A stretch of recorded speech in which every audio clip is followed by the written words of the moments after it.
Grupo Anarquista Albatros, y presentamos hoy en Pedrera, en este teatro municipal, la película que hemos elaborado llamada Ouroboros, la espiral de la pobreza.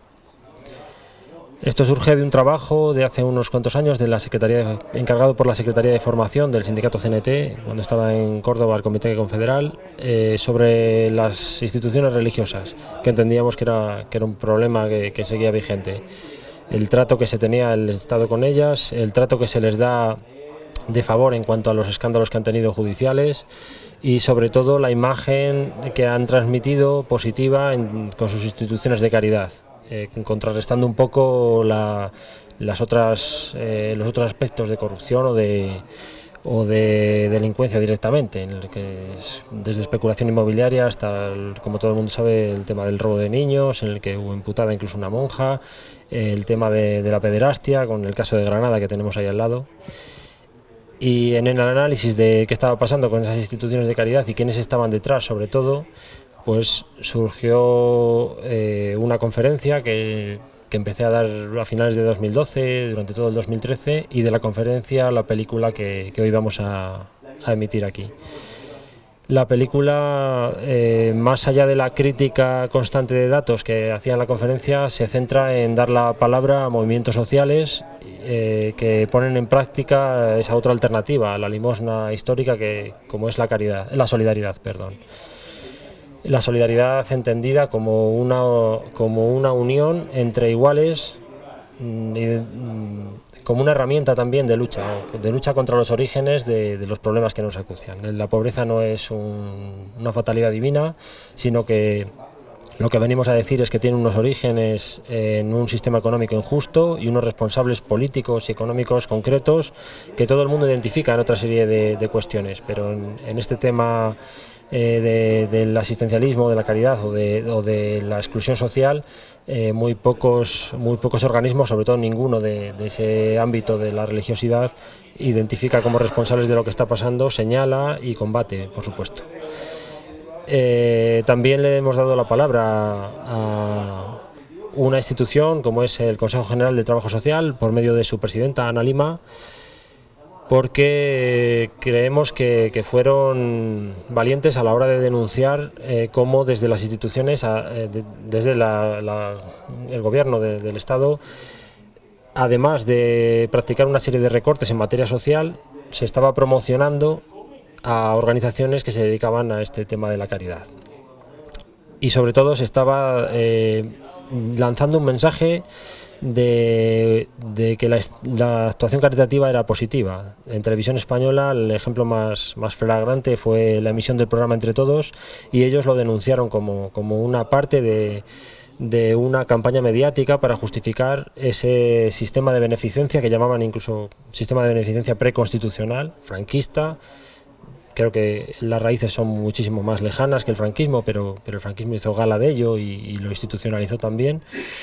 Y que hoy continúa, además, con una percepción positiva, después de que durante muchos años la gente, en un amplio marco de ideologías, identificase eso como un problema. Todos hemos visto Los Santos Inocentes en el libro de Delibes o en la película, cómo actuaba la señora Marquesa, como un ejemplo gráfico de lo que estamos contando. Hoy tienen otras formas, tienen otra gente, pero la práctica es igual. No acuden a preguntarse por qué pasan las cosas, cuál es el origen de que la gente se empobrezca, cuál es el origen de que la gente sea expulsada de sus casas, cuál es el origen de que la gente, en una sociedad en la que se despilfarra, se derrocha alimentos, han crecido el consumo de artículos de lujo, haya gente que pasa carencias alimenticias en una sociedad como esta. Pues todo eso y algunas cosas más lo hemos plasmado en un documental de 53 minutos aproximadamente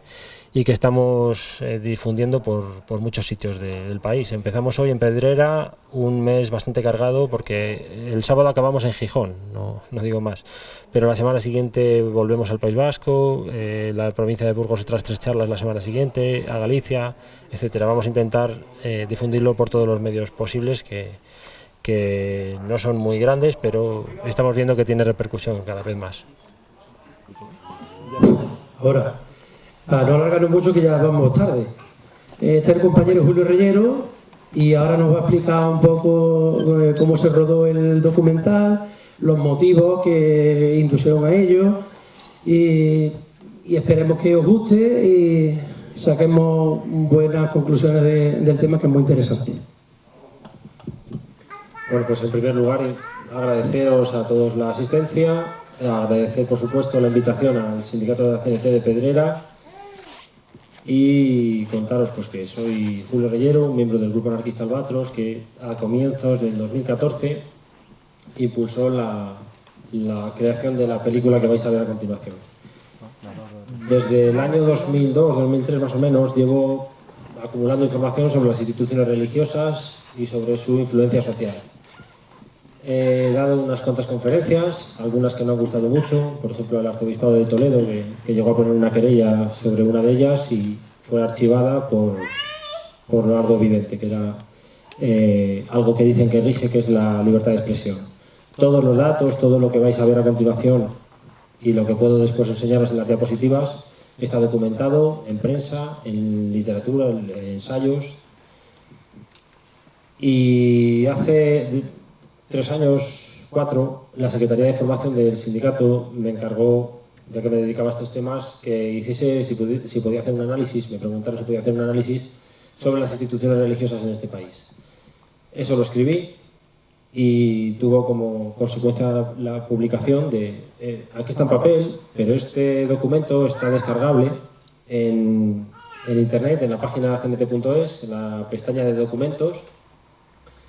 Se puede buscar como cuaderno de debate, podéis poner en internet, en Google, Julio Reyero y la religión y sus instituciones, un problema social de primer orden. Yo entiendo que aunque se ha dejado de hablar de todo esto, siguen ahí, siguen impulsando medidas morales, como la reforma de la ley del aborto y cosas por el estilo, que nos acaban afectando. Y por supuesto siguen apoyando el statu quo, siguen apoyando a los personajes que habitualmente responsabilizamos de las cosas que pasan, política y económicamente.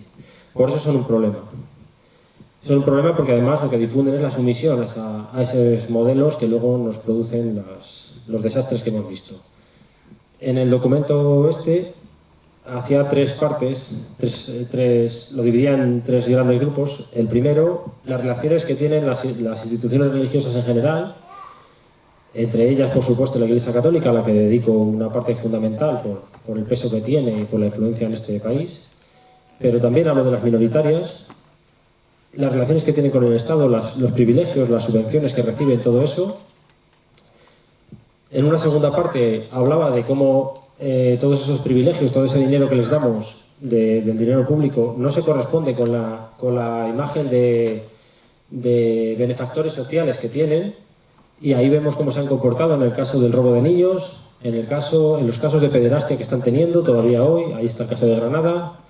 No se ha modificado la conducta más que estéticamente con el nuevo Papa, por más que nos cuenten milongas.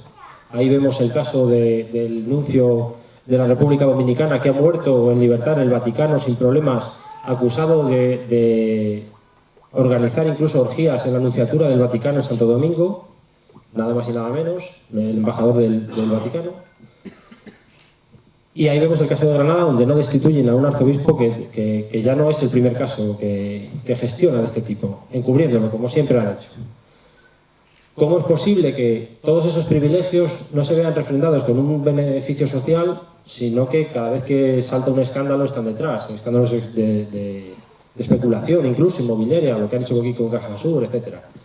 Pues porque tienen un sector de gente que trabaja en el tema de la exclusión social con un aspecto, con esa aplicación de la religión en esos terrenos a través del modelo que tienen ellos, que es la caridad, que es histórico, esto es de toda la vida, y que en los últimos tiempos yo estaba viendo que se estaba percibiendo como algo beneficioso. Históricamente todo el mundo sabía perfectamente que la limosna de la marquesa lo único que contribuía era sostener el sistema injusto. Pero hoy en día parece que eso se desdibuja y se tiene una percepción positiva. De hecho, en las valoraciones que hace se han hecho encuestas y una de las instituciones mejor valoradas es Cáritas y una de las peores es la Conferencia Episcopal.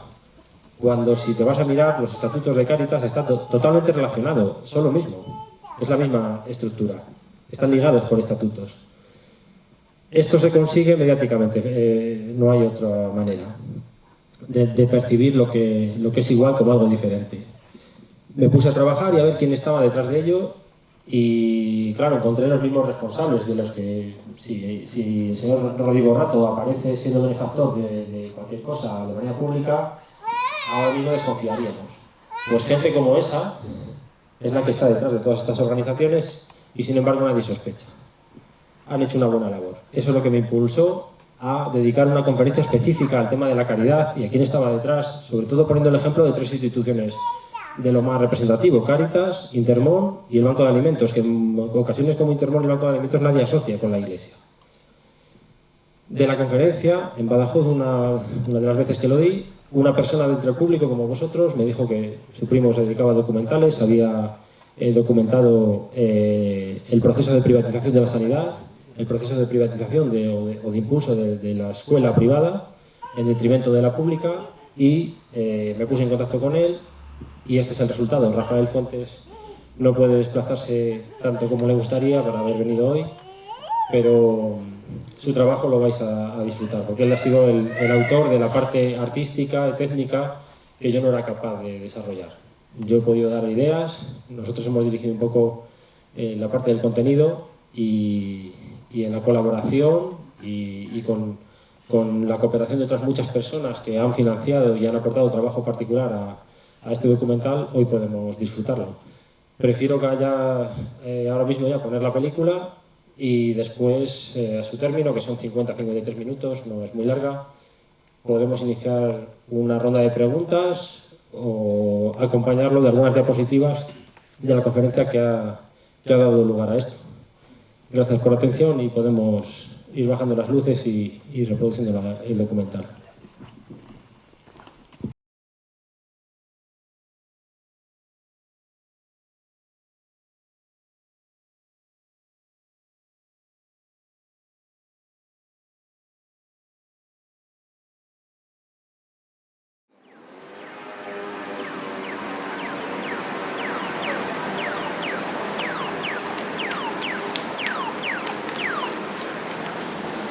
La palabra Cáritas es una palabra de la lengua neolatina y sobre todo de los desarrollos teológicos dentro de la Iglesia Católica.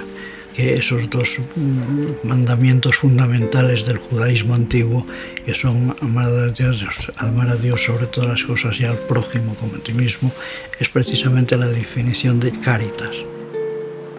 Yo quiero que se hagan cargo de que España no es ya un problema de partidos políticos, es una de estructuras mentales, de estructuras sociales, de una educación.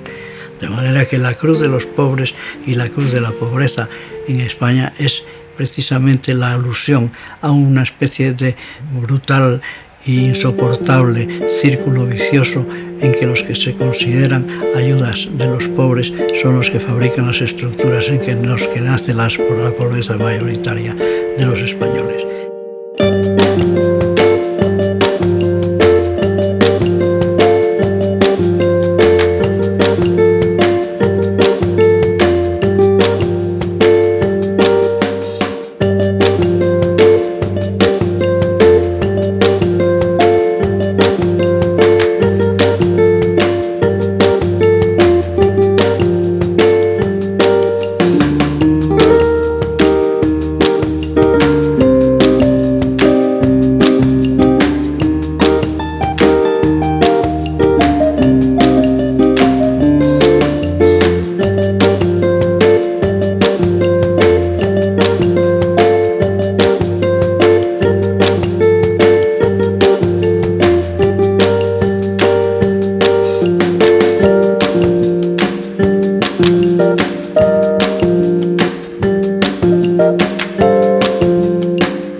Pues yo soy trabajadora social y estudié trabajo social, bueno, pues hace ya muchos años, terminé en el año 89, y luego he seguido formándome en, bueno, sociedades del conocimiento en intervención social, y desde entonces, desde 2006, estoy de presidenta en el Consejo.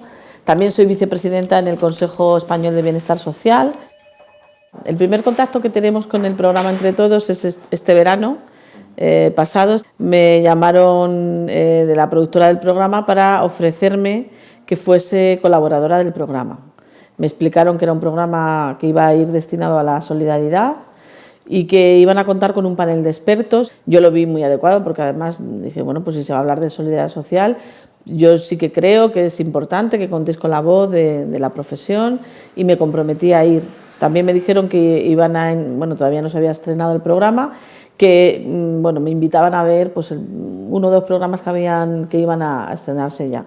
Y cuando lo vi, la verdad es que me quedé bastante decepcionada, porque yo pensé que era otro tipo de programa. Me di cuenta que era un programa más vinculado a la caridad, por decirlo de alguna forma, en el sentido en que se propiciaba una ayuda puntual a unas personas que tenían que prácticamente contar sus penas públicamente, e incluso, bueno, pues lloraban continuamente para que otros llamasen y, bueno, pues voluntariamente o calitativamente le diesen un donativo, y en ningún momento se planteaban cuestionar las causas de por qué esas personas estaban así o tenían esa situación. El programa lo que estaba evidenciando era un cambio de modelo que se está dando, en el que las personas, el mensaje que lanza es que las personas que tienen un problema, para ser ayudados deben recurrir a llorar en la televisión, y no deben pensar el por qué están así ni qué otro tipo de soluciones se les deben dar como derecho y de protección social. Hay que reivindicar por qué esa persona está ahí, por qué ha llegado a esa situación, y buscar otra serie de soluciones. Lo que interesa, y de hecho es verdad, lo que interesa es hablar, cuando se habla de pobreza en España, de que hay unas ONGs que están dando alimentos o están poniendo un comedor social.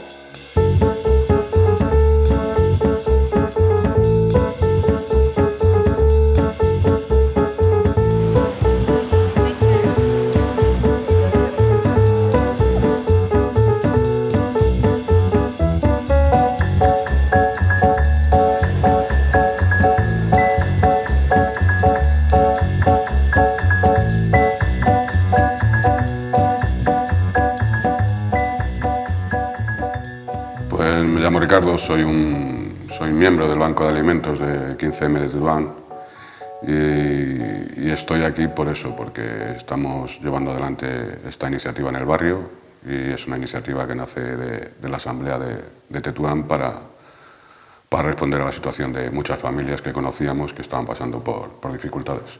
La Asamblea dispone de un grupo de antidesahucios, y las familias que están en ciernes de que las desahucien pasan un calvario, y entre ese calvario está el hecho de que también los alimentos se convierten en un problema. No es que exista una necesidad de hambruna, una situación de hambruna, pero sí que existe una situación donde para pagar la hipoteca, para pagar la luz, para pagar el agua, se está detrayendo ese dinero, se está detrayendo de los alimentos. Intentar, sí que intentamos ir a las instituciones, igual que estas familias han intentado ir a las instituciones. La realidad de estas instituciones a nivel administrativo es una lotería. Es decir, ellos disponen de un presupuesto acotado, entonces lo que ocurre es que cuando ese presupuesto llega para 10 familias, cuando hay 50.000 solicitantes, el resultado, que es 49.990, quedan fuera.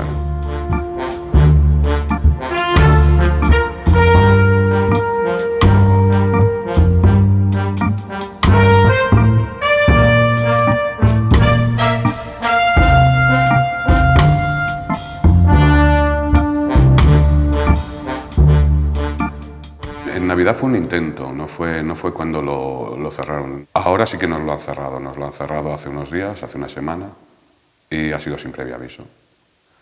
Nos han colocado una pegatina delante del almacén de alimentos, donde están los alimentos dentro, y ahora el abrirla pues supone un delito. Su excusa es que esto es un edificio que no está en condiciones y que por tanto se tiene que tener una reforma de actualización y se cierran todos los locales que estén dentro de este edificio. Es su excusa.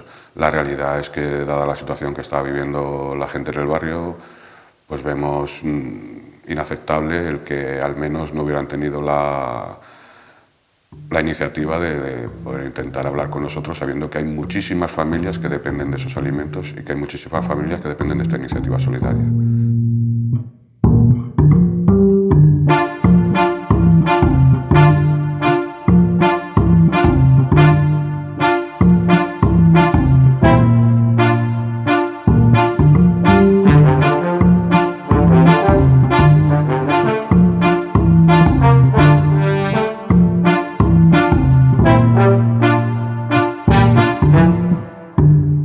Pues yo soy un trabajador de Telefónica y sindicalista desde que entré en la empresa. Primero en comisiones obreras y cuando en 2003 me expulsaron junto a otros 11 compañeros más de comisiones obreras de Telefónica de todo el Estado, pues montamos otro sindicato que se llama COBAS, Comisiones de Base, que en Telefónica está bastante arraigado y que luego pues nos estamos extendiendo lo más posible en todo el Estado y en otros sectores. Pues la iniciativa ya surgió a partir de junio del año pasado, cuando convocamos una reunión, una manifestación para protestar por el recorte de las pensiones. Surge la posibilidad de entrar en este colegio que llevaba abandonado 2 años, llevaba desde el 2011 abandonado y que había sido reiteradamente pedido por los colectivos del Distrito Sur. El tema es decir, no vamos a seguir haciendo reivindicaciones, digamos, la típica manifestación, concentración para reivindicarle al gobierno, al de turno, esto o aquello, sino que vamos a tomar una acción más contundente y una acción que la gente vea plasmado lo que estamos planteando, ¿no? Entonces, por eso se decidió el tema de ocupación del colegio. Esto se impulsó por parte de distintos colectivos, ¿vale? Yo formo parte de uno de ellos, de los que está impulsando este proyecto, que es el sindicato CNT.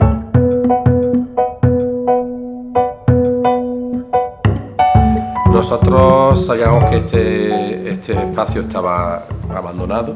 Cuando entramos estaba en el estado que tiene un espacio que lleva 2 años y medio sin usarse. Y le planteamos al ayuntamiento rápidamente que lo que queríamos era que se nos cediese el espacio o que se le cediese incluso a los que lo habían reclamado, que era el Consejo de Distrito. Incluso tuvimos un intento de trato con el ayuntamiento para sentarnos y hablar del posible uso del colegio, que fue suspendido por el ayuntamiento en el último momento porque se realizó una protesta contra una visita de una ministra del PP a inauguración de unas viviendas sociales y entonces suspendieron la reunión, intentando entender que bueno, solamente se reunían con nosotros y parábamos cualquier actividad reivindicativa. Ya nos denuncian, nos corta el agua, nos corta la luz, además el agua, porque ellos veían que seguíamos teniendo agua y pensaban que es que teníamos enganchada en otra tubería, fueron tan burdos que hasta en la puerta del colegio hicieron una zanja de 2 metros y cortaron literalmente la tubería grande que da suministro a toda la calle, equivocadamente, pero como son así, pues hasta eso. Surgió la idea de si éramos capaces de montar un comedor social. Cuando se puso en marcha esto, un montón de gente del barrio participó en la asamblea y un montón de esa gente, de los propios militantes del colegio, eran personas que tenían esa necesidad. Entonces planteamos, bueno, seríamos capaces de poner en marcha un comedor social para satisfacer esas necesidades y que no sea una cuestión caritativa o asistencial, sino que consigamos implicar a la propia gente que tiene esa necesidad en la organización del propio comedor y además que tenga un carácter reivindicativo.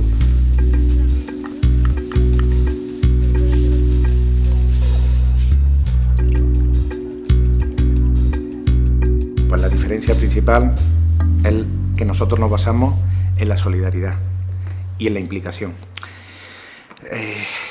Aquí hay gente que viene a comer y son profesores que no han conseguido todavía un puesto de trabajo o que no lo han conseguido o lo han perdido, que estaban en la enseñanza privada o estaban interinos y dice, bueno, vale, yo me quedo a comer, pero luego por la tarde vengo y le doy clase a los niños que necesitan apoyo.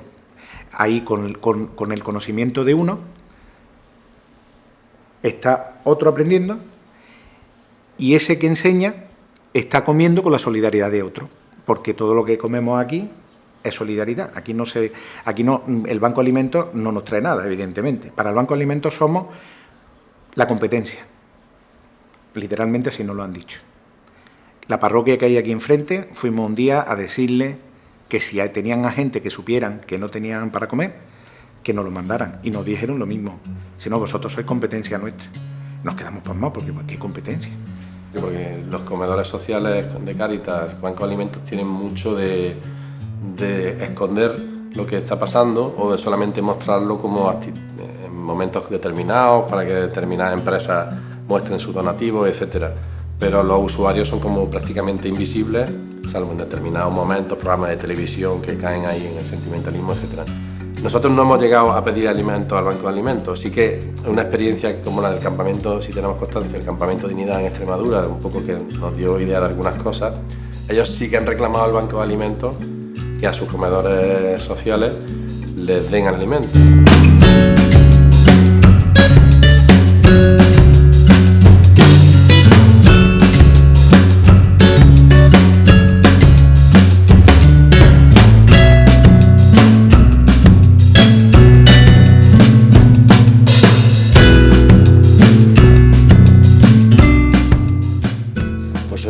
Del Campamento Dignidad. Estoy aquí porque soy un obrero en paro y con conciencia de lucha.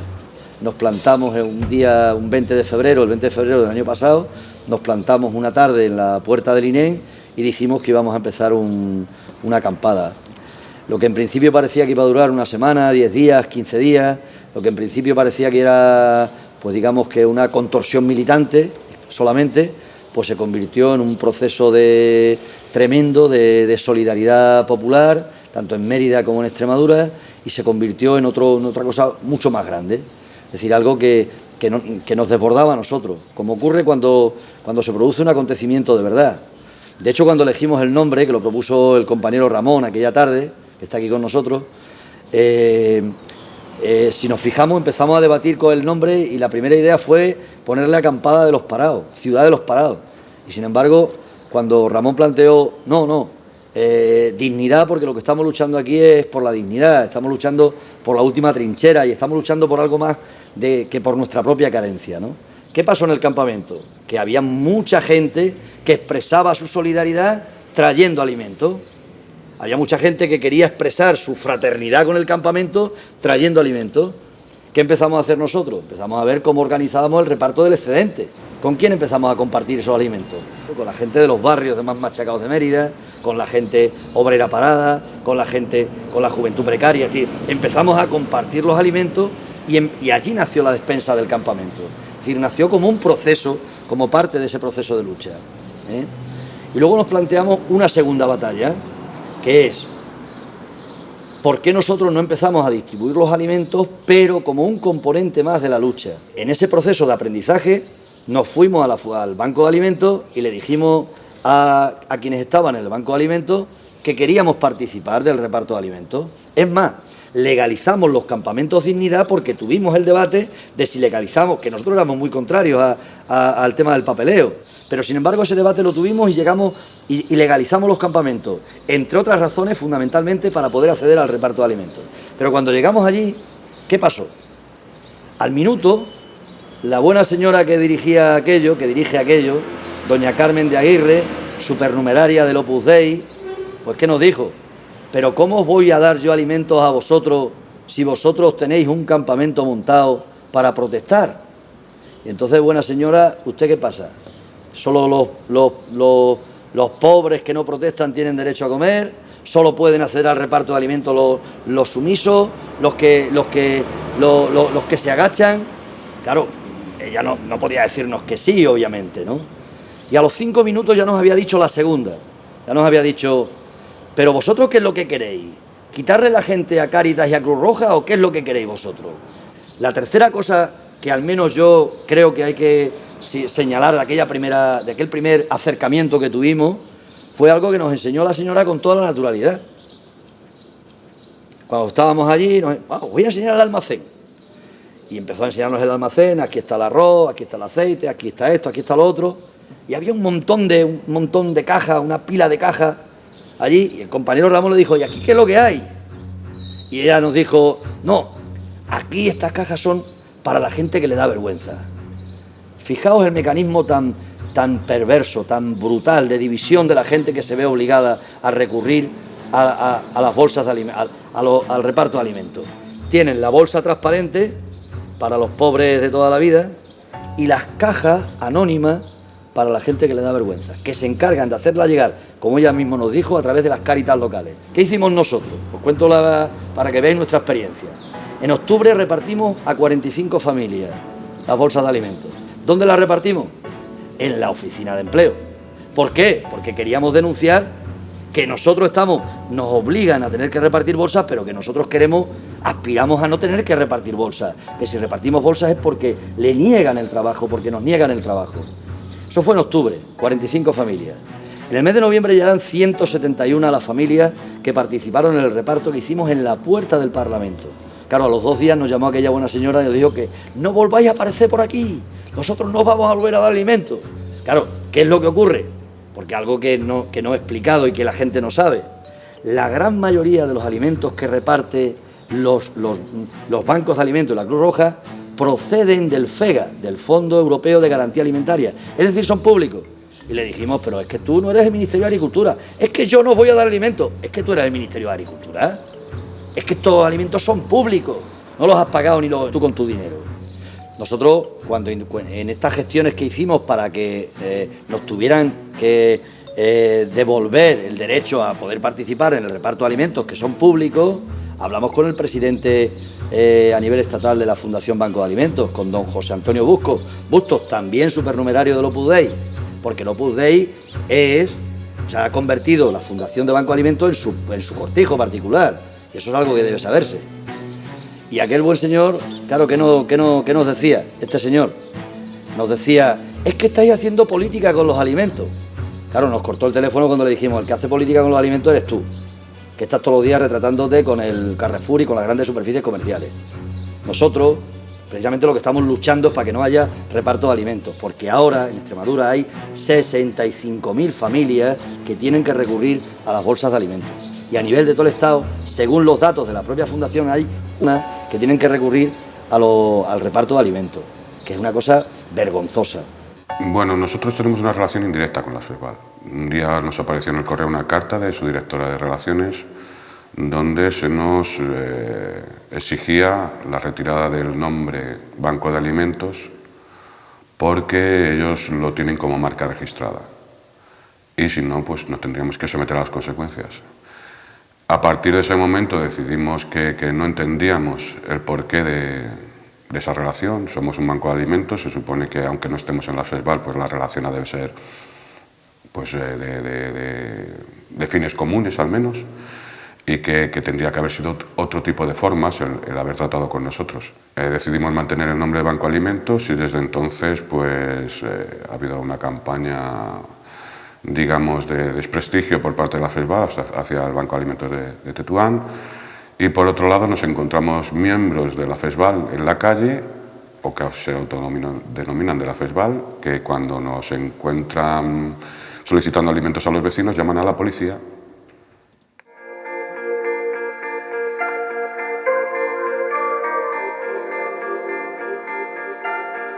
Los bancos de alimentos son instituciones sin ánimo de lucro que mediante la lucha contra el despilfarro de alimentos hacen que la sociedad sea más solidaria y sostenible.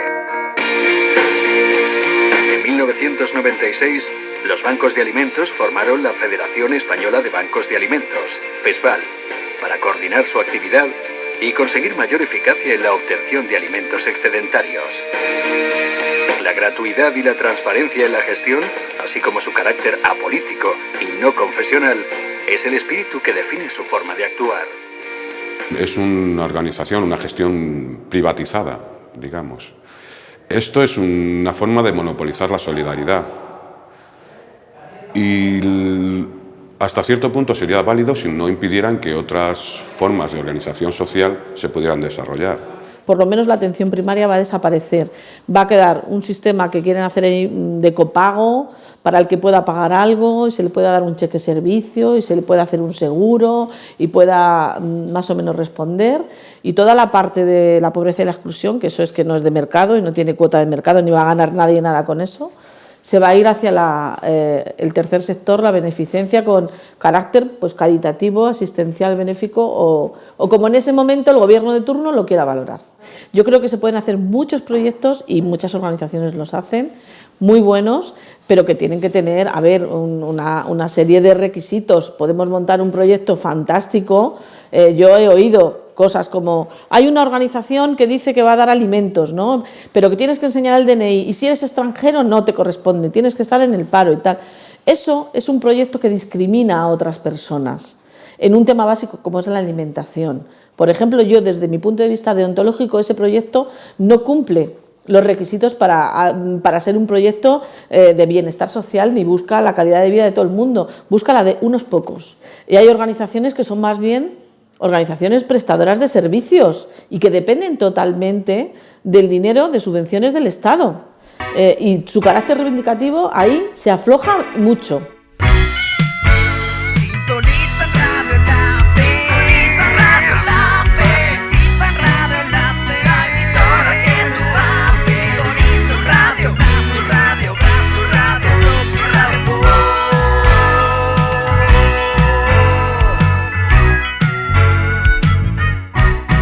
Cuéntanos también un poco cómo es la estructura de Cáritas y FESVAL, esa Federación Española de Bancos de Alimentos, quienes están detrás, ¿no? La Federación Española de Bancos de Alimentos, a pesar de que dicen que son apolíticos y aconfesionales, mantiene una vinculación evidente con la Iglesia Católica. Cuando no es una relación directa, pues es una relación también que se intuye, porque aunque no lo hayan dicho explícitamente como han sido estos señores, pues hablan de las enseñanzas de San José María Escrivá de Balaguer, o por ejemplo el vicepresidente del Banco de Alimentos de Vigo estuvo al cargo de la coordinación de estudios del Colegio Monte Carmelo, que es un colegio que lleva la obra en esa localidad. En la memoria, por ejemplo, del Banco de Alimentos de Madrid, más del 90% de las organizaciones son de este estilo, cuando no son, por ejemplo, organizaciones antiabortistas, como ha sucedido con Adevida o Provida, que han recibido alimentos del Banco de Alimentos, o cosas un poco más llamativas como el Seminario Redentoris Mater del Camino Neocatecumenal, o los dos colegios que los Legionarios de Cristo tienen en Madrid, en el Plantío y en Torrelodones, que no son para nada zonas depauperadas de esta ciudad. Hemos hablado de la vinculación caridad con Iglesia Católica, supongo que también hay vinculación caridad con los responsables políticos de esta situación en la que nos encontramos desde hace ya tantos años, ¿no? La relación con la clase política es evidente, con los responsables políticos de la situación social que vivimos. Llama la atención, por ejemplo, que la señora Ana Botella fuese la presidenta de honor del antecedente de FESVAL, que era la Fundación Banco de Alimentos de España. Una mujer que se ha caracterizado por los recortes en la ciudad, en materia social también, organizaciones feministas, a otra serie de organizaciones que se encargaban de cubrir espacios que ahora ocupan estas organizaciones de las que estamos hablando, como Cáritas o FESVAL. FESVAL ha recibido el premio Príncipe de Asturias a la Concordia en el año 2012 y es llamativo ver entre el jurado que concede ese premio al señor Rodrigo Rato o a la señora Alicia Koplovich, algo que les vincula a esta gente de la que estábamos hablando. En el caso del Banco de Alimentos, también es llamativo que estén colaborando, por ejemplo, con esa gran multinacional que es Carrefour, cuando el presidente de Carrefour España es Rafael Arias Salgado, el exministro de Fomento de Aznar, famoso por la autoría de la Ley del Suelo, que es una de las medidas políticas responsables principalmente de la situación social que se ha dado después con la explosión de la burbuja inmobiliaria y los consiguientes desahucios que han tenido lugar.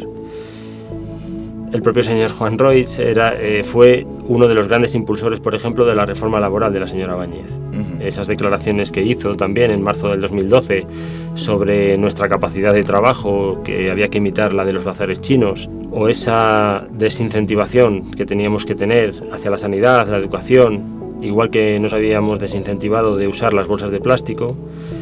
Todas esas declaraciones vienen a impulsar medidas políticas que sumen a la gente en la situación que tenemos y en la necesidad, incluso en estos momentos, de completar los salarios con alimentación procedente del Banco de Alimentos o de estas organizaciones. Los mismos impulsores de esas medidas políticas que aumentan la brecha entre los ricos y los pobres son los que apoyan abiertamente esas fórmulas de caridad y de beneficencia. Tanto la caridad como el asistencialismo tienen en común que no cuestionan el poder establecido ni el orden establecido en la sociedad. Lo que plantean es poner una solución puntual a un problema que se genere, pero en ningún momento plantean el buscar las causas de esos problemas ni en transformar la estructura social para que no se generen problemas. Y sin embargo, el asistencialismo se puede ejercer desde el Estado, como un derecho incluso. Cuando una persona tiene un problema determinado, existen una serie de recursos y prestaciones que se aplican de una manera asistencial, puntual, con el objeto de paliarlos y ya está. No se cuestiona nada. Si una persona está mal, el problema de alguna forma es suyo, es individual. De alguna forma se culpa a la persona que, por ejemplo, es pobre, pues porque no ha sido lo suficientemente capaz de salir de esa situación, no es lo suficientemente hábil, inteligente o emprendedor. El problema es de él. La línea de la caridad es una vía muerta, o sea, es una vía que lo que intenta es estabilizar una estratificación social. Como ya en este país no se pueden solventar los derechos porque los recursos han ido dirigidos a un sector social, que es el que tiene el poder ahora, el resto de sectores sociales que se las apañen como puedan, ¿no? Y esos derechos que supuestamente tienen, lo que los convertimos es en caridad, es decir, en beneficencia. En un momento de tiempo muy corto, pues puede ser algo incluso hasta beneficioso, una catástrofe, una cuestión por el estilo.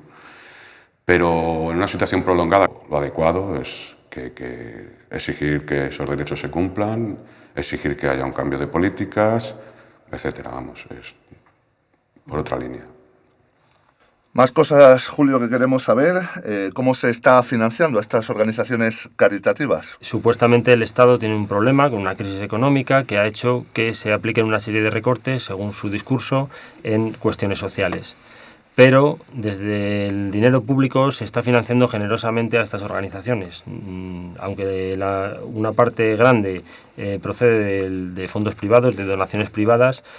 Sigue, por ejemplo, Cáritas teniendo cerca de un 40% de financiación pública. Ha bajado este año a cerca del 30%, pero manteniendo más de 80 millones de euros, mientras el plan concertado, por ejemplo, que es lo que nutre a los ayuntamientos de dinero para aplicar medidas sociales, ha rebajado de 90 millones a 50. En esa rebaja del 45% de un presupuesto destinado a ayudas sociales, no se toca el presupuesto de Cáritas y se mantienen más de 80 millones de euros, como digo.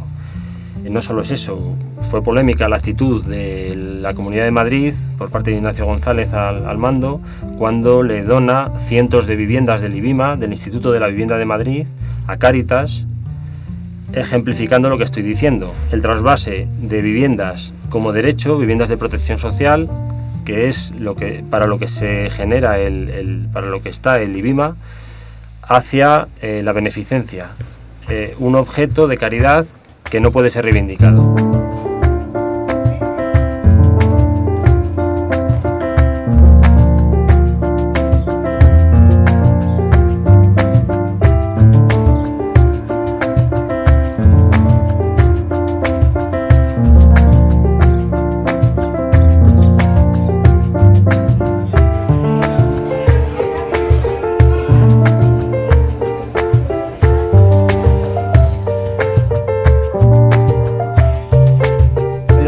Carlos, soy vecino del barrio de Manoteras y bueno, esto es un barrio, vamos, de toda la vida obrero, y a raíz del primer desahucio de Tatiana en el barrio de Tetuán, vimos que en el barrio había una serie de necesidades que no cubrían las instituciones públicas y bueno, pues decidimos crear barrio, organizarnos para suplir ese tipo de carencias y que el barrio pudiera dar apoyo y soluciones a los vecinos que vivimos aquí. Mucha gente se queja en ese sentido cuando hay un desahucio y tal, hablas con gente y dicen, bueno, la gente sabía lo que firmaba y tal.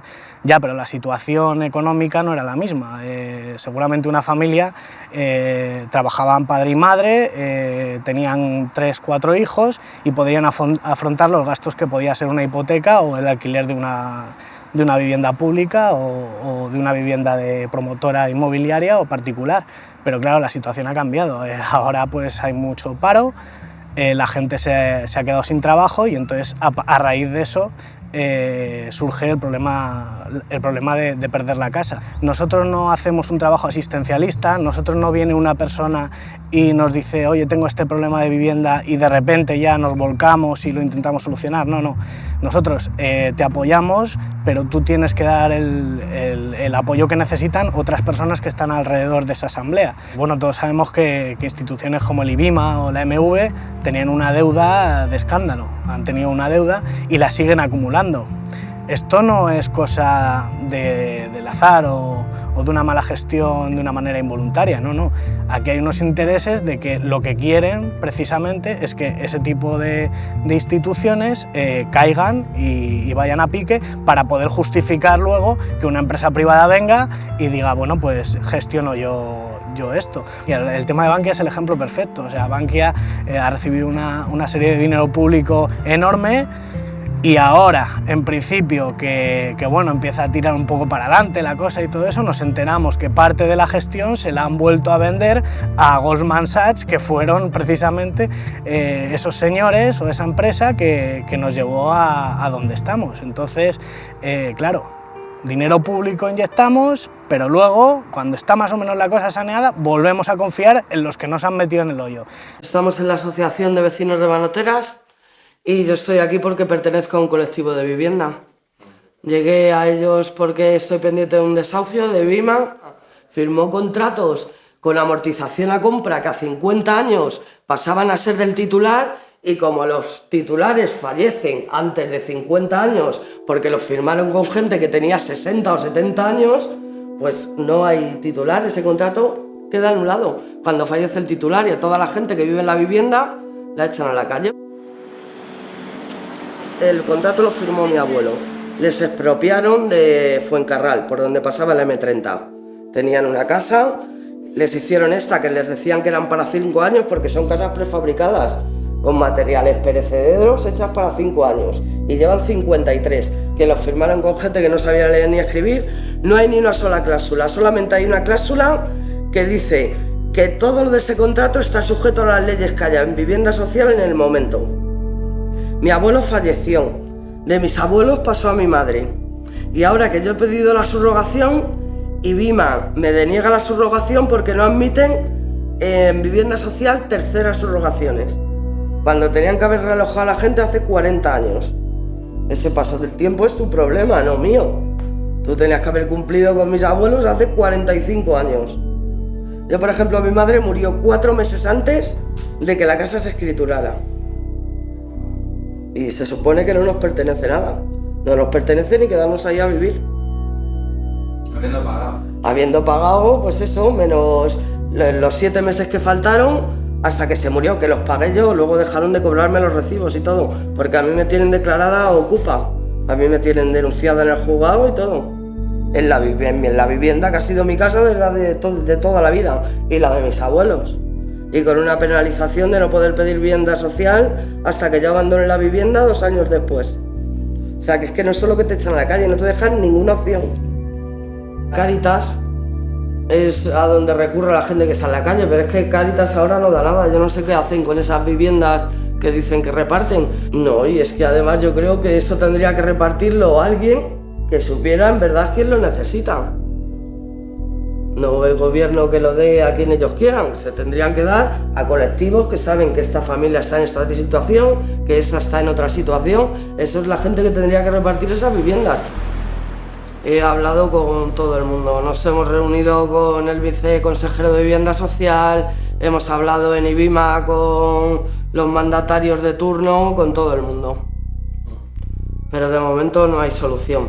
O sea, la persona yendo a este tipo de instituciones se le queda claro mucho en la mente de que él está abajo, y que depende de esta institución para todo. Entonces, claro, o sea, es denigrar muchísimo más la personalidad de cualquier ciudadano o ciudadana. Ya te digo, volvemos a lo mismo, es la pescadilla que se muerde la cola. A mí me está solucionando el problema que a lo mejor tengo hoy y mañana, pero pasado vuelvo a estar en las mismas. Le interesa ese intercambio caritativo de decir, bueno, sí, yo te doy una vivienda con mis requisitos, por supuesto, pero bueno, siempre vas a depender de mí y bueno, si levantas la voz más de lo debido, pues a lo mejor pues nos buscamos un problema contigo. Y nosotros estamos en el trato, en la lucha, en la pelea con esa forma dominante de entenderlo. Es decir, ¿qué hacen los bancos de alimentos? Los bancos de alimentos garantizan que la vergüenza no se mueva, que la vergüenza, que esa reproducción de la vergüenza que siente el que tiene que ir a por los alimentos, siga ahí estancada. Por tanto, porque claro, el poder no se mantiene solo porque tiene a los medios de comunicación, tiene a la policía, tiene a esto y tiene a lo otro, sino porque tiene también un montón de mecanismos que reproducen ese dominio y reproducen el consentimiento de la gente, del dominio, y reproducen la vergüenza.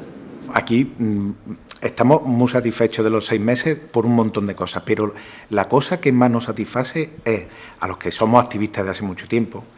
Tú sabes que empleamos todos mucho eso de ay, ¿por qué la gente no se mueve? Es que la gente no se mueve y hay parados y no se mueven. Oye, pues aquí hemos visto que se mueven. Aquí hemos visto gente que está parada y que viene por esa puerta y dice, tío, no tengo para comer. ¿Puedo venir a comer? Claro que puedes venir a comer. Pero a cambio, ¿tú sabes por qué no puedes comer? Pues claro, estoy parado, pero tú sabes por qué estás parado. La mayoría están parados, cuando vienen aquí, la mayoría piensa que están parados por culpa de ellos, porque no están preparados para el sistema competitivo del mercado laboral y que la culpa de eso es de ellos. Y claro, la gente tiene que darse cuenta una puñetera vez de que no son culpables. Y más aquí en Andalucía, que nos tienen por vagos. Pues este colegio ha habido albañiles que entre ellos, entre 2 o 3 albañiles, se han cuarteado este colegio, han tirado las paredes, han picado las paredes, la han repellado, la han pintado, han hecho miles de cosas, pero horas y horas de trabajo que algunos se quedaban hasta las 2 y las 3 de la mañana trabajando. Con lo cual, lo de vagos, nada. Lo de que no estén preparados, menos todavía. Lo de que no estén dispuestos a trabajar, ¿cómo no van a estar dispuestos a trabajar si necesitan comer? Y la gente aquí se siente que no está siendo objeto de ellos mismos lo plantean, que no se están siendo objeto de caridad, en la medida en que tú te estás implicando, estás haciendo un esfuerzo por conseguir los alimentos, por difundir el tema, por la comida, por arreglar la cocina. Es decir, la cocina se ha arreglado, se ha alicatado, se han puesto nuevos fuegos, etcétera. Todo eso lo ha hecho la misma gente. Entonces creo que hay un montón de iniciativas como estas que hay, están muy dispersas, son muy distintas, están muchas veces inconexas, pero que ahí el reto es que todo esto vaya entrando en conexión y yo creo que lo está haciendo, porque no en vano toda una serie de experiencias que a lo mejor no se conocen entre nada en distintos sitios están yendo en el mismo camino. Una relación de dignidad es una relación donde tú lo que eres, lo que tienes, es tuyo, forma parte de un recurso, de algo común, de algo público, de algo que te corresponde, y que por tanto no tienes que agradecer nada a nadie. Simplemente lo utilizas pues, para solventar tu supervivencia o para contribuir al resto de la sociedad. Desde el punto de vista capitalista, lo que consigues es que se mantenga a precio bajo la mano de obra, a precio de subsistencia. Es decir, ese stock que el capitalismo ha echado del mundo laboral y que al Estado español pues, lo ha llevado a los niveles de pobreza absoluta, que los mantienes en un estado de letargo para que puedan ser comprados al más bajo precio. Lo decíamos en aquella convocatoria, que la vergüenza cambie de bando. Tiene que cambiar el miedo de bando, pero tienen que cambiar más cosas. y tiene que cambiar la vergüenza. La vergüenza la tienen que sentir ellos que son los que llevan a la miseria a la gente. Digamos que, pero claro, nos hemos metido y nos estamos metiendo en un terreno, como decía, fangoso, ¿no? Porque por un lado le estamos disputando un terreno que ellos tienen celosamente vedado como que nadie puede entrar, pero por otro lado también estamos dando otra batalla, que es la batalla contra el brochazo ideológico, porque hay gente que quiere resolver esto solo con un brochazo ideológico, con la crítica ideológica de la caridad, y eso no basta. ¿Qué hace la gente cuando va a Cáritas? Pues discutir si tú te llevas 2 litros y yo me llevo 1. Y eso es lo que tienen acostumbrado a la gente más humilde. Para conseguir que la vergüenza cambie de bando, tenemos que unir a los viejos pobres y a los nuevos pobres, a la juventud precaria, a la gente de los barrios más machacados, a la gente, a los parados de la construcción, a los parados de la informática, al chaval que tiene la tesis, que es becario postdoctoral, con el CANI, a romper lo que ellos tienen organizado, que es la pugna diaria entre los de abajo, la lucha entre los de abajo, la lucha a calzón quitado entre un pobre con otro pobre. No es nada fácil porque la ideología dominante es la ideología en esto de la caridad, del miserabilismo. Si lo que están cometiendo es una injusticia conmigo, ninguna vergüenza, la vergüenza tienen que tenerla ellos, porque nosotros somos los que pagamos y nos vamos a la calle. Tenemos el problema de no tener trabajo, de quedarte sin poder pagar. Vivimos en una globalización donde prima lo económico y se pone por encima lo económico del desarrollo humano. Creemos que hay que buscar una redistribución de la riqueza. Mientras que eso no se haga, es muy difícil pensar en justicia social. No llegar a tener que vivir de ayudas o de Cáritas, no tener que ir mendigando, porque es que ir a una trabajadora social a pedirle algo es de verdad como si estuvieras pidiendo limosna. Así no puede vivir la gente, esperando a que te den de comer, esperando a que te pongan un alquiler que puedas pagar. No se puede estar así. Necesitas algo que te solucione el problema. Pero no puedes ir pidiendo de la comida de la iglesia a Cáritas No puede ser. ¿Qué diferencia, qué aporta la dignidad? La dignidad, digamos, es el no quiero, el no me da la gana, el non serviam, ¿no? El no soy un esclavo, ¿no? Es el último asidero.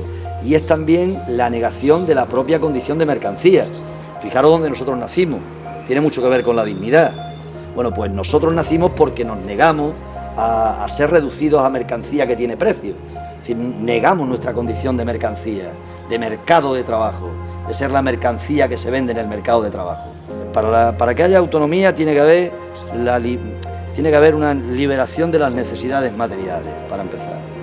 Porque muchas veces ahí se fantasea con la autonomía. Es decir, la primera condición para la autonomía es no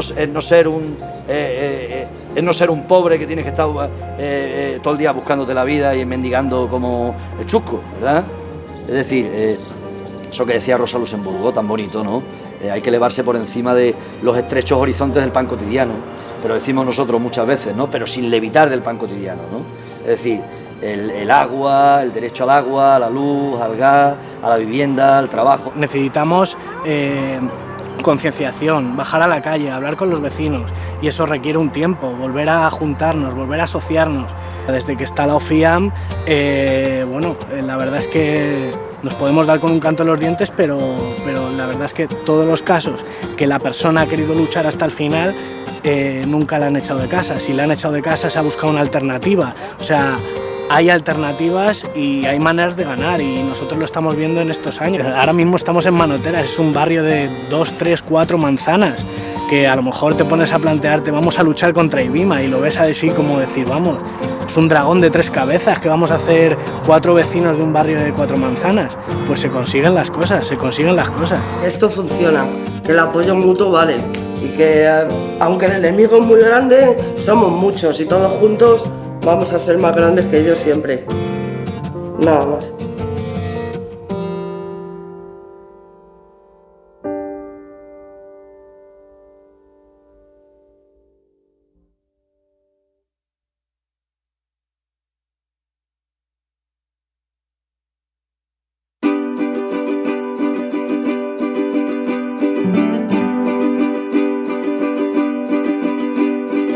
Eres un gato observando el horror. Hay quien te mira y se frota las manos. Los otros evitan la conversación y hay algunos que se arrojan desde el balcón. De pronto un ruido, un motivo de celebración. Vienen de frente gigantes de azul, con las bocas llenas de su democracia. Pero el miedo ha dejado de ser la actitud, suena en cada cabeza un hermoso rum rum. Nos quieren en soledad, nos tendrán en común. Ven ya que aquí estamos a salvo. Oye esta nueva canción. Y en cuanto termine que empiece la resituación.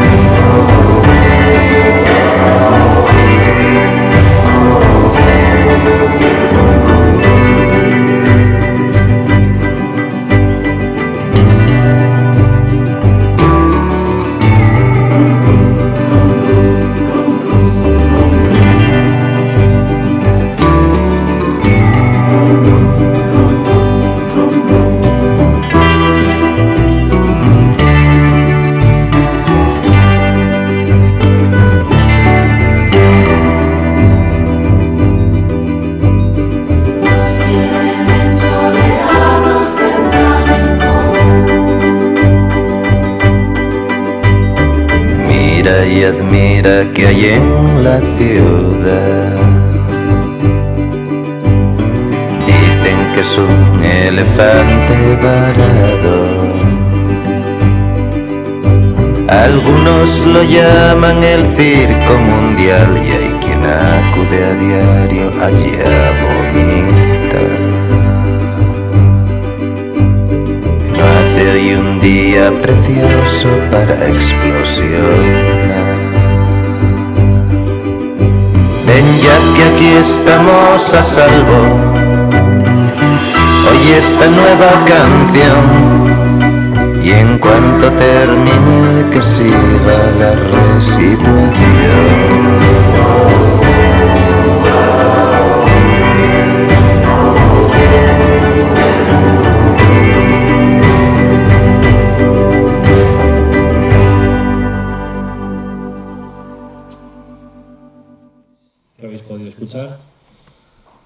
Y no sé, si queréis comentar alguna cosa, manifestar una opinión, una crítica, lo que sea, una pregunta, levantéis la mano y paso un poco la palabra. Yo quiero comentar que te deja el cuerpo un poco, aparte de, igual, yo creo que se oye bien, de que te...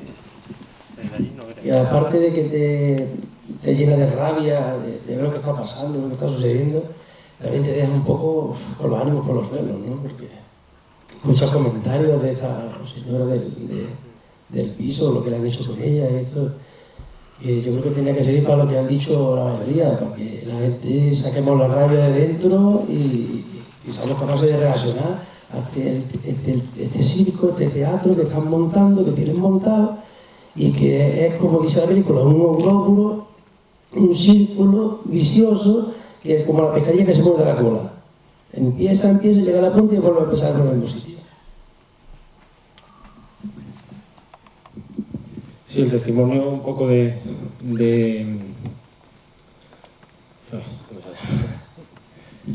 la compañera de la OFIAM, que está afectada, es lo que pone un poco la nota dramática de lo que están haciendo, pero no sé, en general, con lo que he compartido con otra gente que ha visto la película, creo que tiene un mensaje de positividad, ya no de optimismo, sabemos que las cosas están como están y que son fuertes y todo esto, pero sí de ánimo a la pelea, porque sí es útil.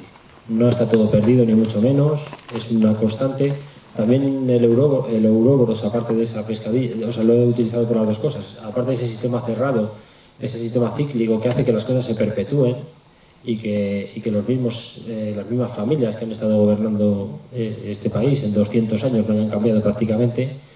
De la misma forma es ese esfuerzo de Sísifo constante de subir la montaña, porque tenemos que ser capaces de sobreponernos a esa pesadumbre, a esa depresión que nos provocan transmitiéndonos todo el rato una sensación de impunidad, y activarnos, porque no solo es útil, sino que es el único camino que existe para acabar con un sistema injusto.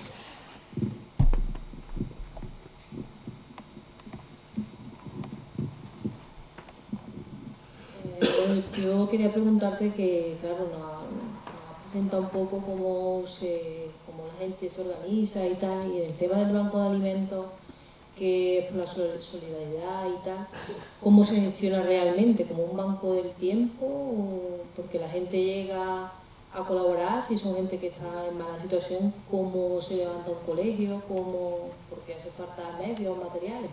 ¿Cómo se gestiona eso? Supongo que en el caso del Banco de Alimentos te refieres al de Tetuán, de la gente de Tetuán, no al FESVAL, o el Colegio Rey Heredia. Pues en el caso del Colegio Rey Heredia tiene una confluencia entre gente del barrio que lo llevaba reclamando años y que tiene una voluntad de trabajo, gente de las organizaciones sociales, sindicatos, sobre todo como en el caso de la gente de Córdoba, que se implican y que aportan también criterios de otras experiencias que han tenido, de experiencias de lucha, de militancia, y con el esfuerzo de mucha gente y la aportación de otros y la implicación de gente que estaba al final en situación de necesidad, que va a comer al Colegio de Heredia. Con todo eso, sin muchos medios, han levantado ese proyecto. O sea, lo que es la estructura del colegio estaba, pero todo el trabajo de rehabilitación del centro y, por supuesto, de poner en marcha iniciativas como un taller de radio, de una radio, o un grupo de música, o el comedor, o las clases de inglés, o todo eso lo hace la gente. Nos han transmitido siempre también la idea de que la gente es pobre, no sabe hacer nada. Y eso es falso. Todo el mundo, no conozco a nadie que no haya aprendido absolutamente nada en 40 años, o en 30 o en 20. Todo el mundo sabe algo, sabe hacer algo. O sabe informática, o sabe inglés, o sabe poner 3 ladrillos, o sabe de electricidad, o de fontanería. Todo el mundo. Hay que sacarnos ese San Benito de inutilidad y ponernos en una situación en que a estas personas se les ha echado. No se han salido ellos solos, nada por el estilo.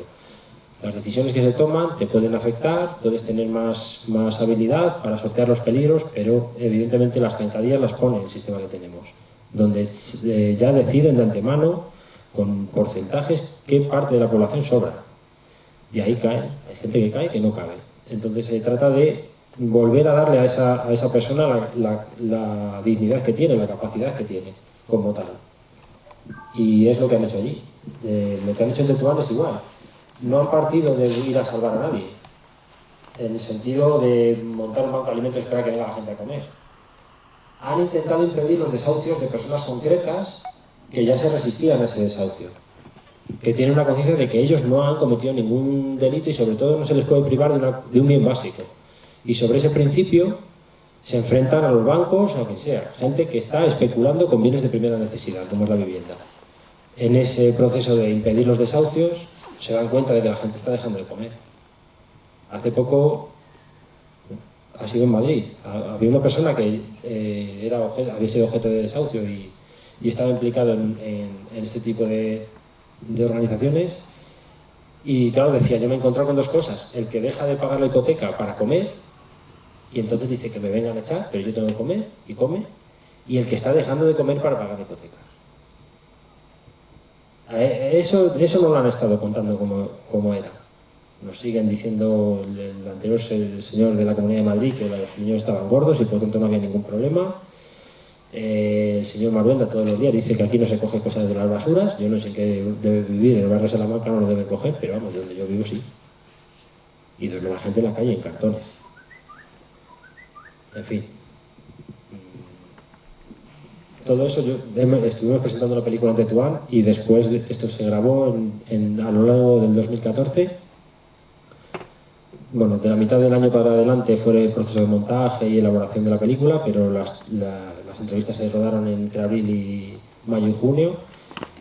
Y en 2015, cuando lo hemos ido a presentar y hemos ido a los sitios, he vuelto a Córdoba, he vuelto a Tetuán, a la Enredadera, que es el centro social donde se ubica el Banco de Alimentos, el proyecto sigue en pie.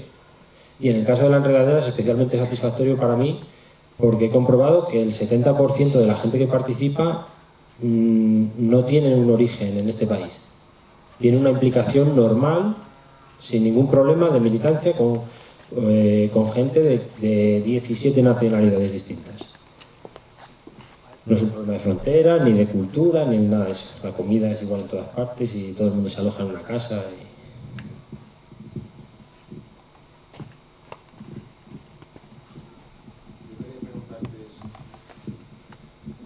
¿Sabes si existe algún tipo de conexión que tú conozcas entre esos diferentes colectivos en diferentes sitios?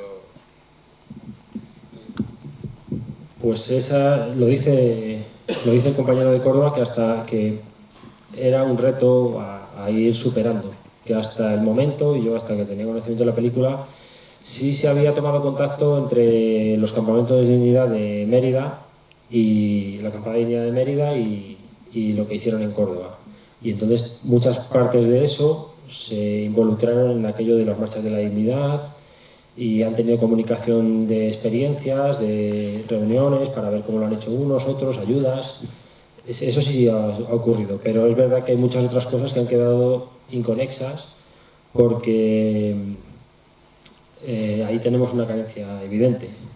Creemos que nosotros en nuestra ciudad o en nuestra isla somos los únicos que hacen una cosa de estas o no sabemos y hoy en día no hay excusa para esto. O sea, hay medios de comunicación suficientes como para que con un margen amplio miremos a los vecinos, establezcamos relaciones, situaciones de apoyo mutuo, de ayuda, de solidaridad, que se trata de esto, y se incrementen. Ya digo que sí que ha habido algunas de las conexiones, pero otras, por ejemplo, de Tetuán, pues en Madrid también, para su problema, han tenido suficiente ayuda con el barrio como para ir a ver lo que había en Córdoba o tal. Incluso, por ejemplo, me consta a mí que en Madrid sí hay otros barrios que están llevando a cabo iniciativas de ese tipo. A lo mejor no están volcadas al banco de alimentos, o sea, o a la que son una especie de banco de alimentos, pero sí a nivel de barrio, de lucha común en lo que es el barrio. O sea, no sé si tienen algún tipo de conexión entre ellos. Por ejemplo, aparte de a lo mejor la meramente sindical, que pertenezca a lo mejor a algún... Sí, no perteneciendo a la misma organización, que eso es evidente que tenemos lazos de relación. Se han relacionado los centros sociales, por ejemplo, de Madrid, han tenido reuniones y han compartido experiencias de este tipo, porque en torno a los centros sociales es donde han surgido experiencias de solidaridad como esta.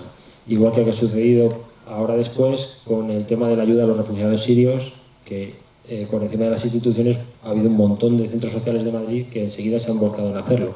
Hasta el punto ha sido efectivo que han tenido que mandar comunicado de que dejase a la gente de llevar cosas porque no dan abasto. Hay muchas más que gente a la que atender. Eso también deberíamos hacer una reflexión sobre eso.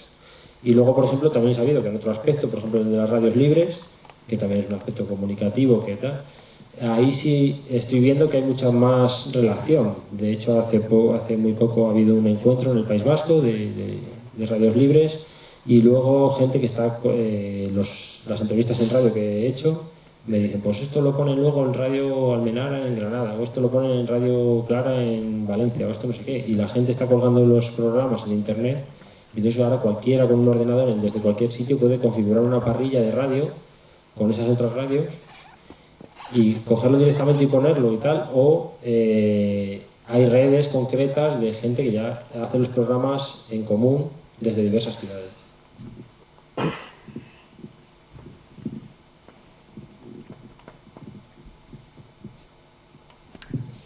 No sé si queréis que amplíe un poco 15 minutos, media hora, lo que me dé, lo que me digáis que es suficiente, parte de lo que se ha contado en el documental.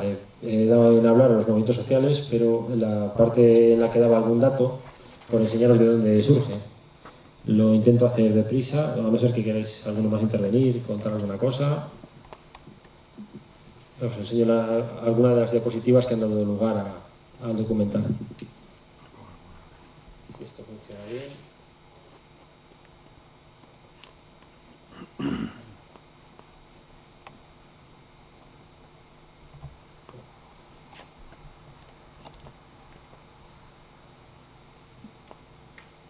Bueno, la portada ponía los carteles en cada sitio.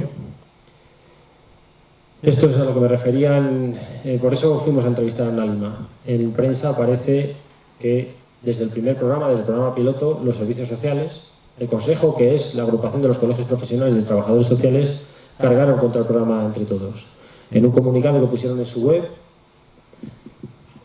decían que denunciaban el programa porque contradecía el código deontológico. Hay que recordar que este programa Entre Todos de Televisión Española está copiado de un programa de Canal Sur, presentado por la misma persona. No parece que no hay tanta diferencia muchas veces entre los dos partidos mayoritarios. Decía que promovía la sustitución de derechos sociales por la caridad, sin respetar la dignidad de las personas. Consideraban inadmisible esto lo llamaba periodismo rancio y amarillo por la bandera del Vaticano, recordemos, blanca y amarilla, y rechazan esta actitud porque defendían la igualdad y la dignidad social. Y entonces hacen una exposición de lo que está pasando. Esto a mí me resultó clarificador porque yo ya venía encontrando cosas de estas. Donde dicen que desde hace ya más de un año vienen denunciando un desmantelamiento orquestado de lo que han llamado el Estado del Bienestar y que se ha acelerado en los últimos meses. Además de los recortes y la eliminación de partidas sociales, pues se está lanzando una campaña de hechos y mediática, impulsando lo mismo que recortan eso como derechos sociales, impulsando estas otras fórmulas de caridad y beneficencia, donde el programa Entre Todos viene a ser un medio de propaganda más en este sentido. El programa lo acabaron retirando un año y medio después de esta denuncia, no le hicieron ni caso, pero solo porque la Fiscalía denunció la utilización de menores discapacitados para provocar lástima. Y así lo decía el documento del fiscal. Hace un mes o dos ha salido la sentencia condenatoria contra el programa, que ya ha sido retirado de la parrilla, claro. Y esta era la segunda cosa que me llamaba la atención. Las organizaciones sindicales entregando cheques de 60.000 euros en 4 partidas de 15.000 a cada banco de alimentos. El de Valladolid, el de Palencia, el de Sevilla y el de Madrid. UGT, Comisiones Obreras, CGT y la Confederación de Cuadros, que es una extinción de UGT en Fasa Renault. Sabiendo quién está detrás del Banco de Alimentos, de principio esto para mí era incomprensible, pero cualquiera que rasque un poco y vea quién está detrás del Banco de Alimentos, y no es muy difícil, resulta vergonzoso verse en esta situación, porque estamos haciendo el caldo gordo al que tenemos enfrente. Desde luego que la parte derecha, que es la patronal de la empresa Renault, está en su papel. No le interesan situaciones de solidaridad. Pero lo de la izquierda es que no nos estamos enterando. La caridad se explicaba que es un proceso religioso, es una idea religiosa, es una de las 3 virtudes teologales en el cristianismo, pero existe también en otras religiones. El zakat se llama en el Islam, hay 2 tipos, me explicaron también. O se saca en el judaísmo, no es algo nuestro propio. Es una forma de transmitir un concepto a través del vehículo moral que ha existido históricamente, que es la religión. Se sigue un mandato divino, la donación depende de la situación social, no es como nos han contado de que cada uno da lo que tiene, eso es falso, la repercusión de lo que damos no es la misma ni mucho menos, pero sobre todo lo principal es que no se está cuestionando de ninguna manera el orden establecido. Y esto, añadiendo que lo que buscan es aliviar ciertas tensiones sociales, encubriendo el origen de la pobreza. No encontraréis un nombre y un apellido, una responsabilidad en ningún informe de Cáritas. Dirán que la cosa está muy mal, que hay más pobres, pero no habrá ninguna crítica concreta a un responsable con nombres y apellidos económico, a una empresa sobre todo. Dirán a lo mejor como mucho que las políticas no son las adecuadas.